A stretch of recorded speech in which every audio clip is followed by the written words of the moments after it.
નમસ્કાર, આપ જોઈ રહ્યા છો ભારત ન્યૂઝ અને હું ક્લેરા ક્રિશ્ચન.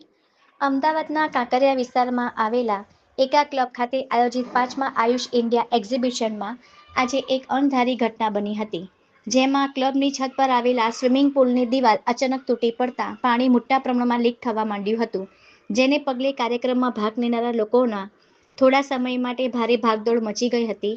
આ ઘટના બની ત્યારે છત્તીસગઢના મંત્રી પત્રકારો સાથે વાતચીત કરી રહ્યા હતા, ત્યારે અચાનક દિવાલ તૂટવાનો અવાજ આવ્યો હતો અને તરત જ પાણીનો પ્રવાહ નીચે આવવા લાગ્યો હતો, જેના કારણે યુદ્ધના ધોરણે એક્ઝિબિશનમાં હોલ ખાલી કરી દેવામાં આવ્યો હતો. આ ઘટનાને પગલે તાત્કાલિક ધોરણે સ્વિમિંગ પુલનું પાણી પણ ખાલી કરી પરિસ્થિતિને કાબૂમાં લેવામાં આવી હતી, જ્યારે સાવચેતીના ભાગરૂપે દુકાનો અને શોરૂમ બંધ કરી દેવામાં આવ્યા હતા. ઘટનાની જાણ થતાં ફાયર બ્રિગેડની ટીમ પણ તાત્કાલિક આવી પહોંચી હતી અને જરૂર મુજબની કામગીરી હાથ ધરવામાં આવી હતી.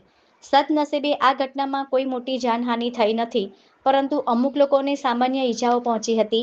ત્યારે એક ક્લબના મેનેજમેન્ટને સમગ્ર મામલે જાણ કરવામાં આવી છે અને તેઓના દ્વારા સ્ટ્રક્ચર તેમજ આર્કિટેક્ટ એન્જિનિયરને બોલાવવામાં આવ્યા છે.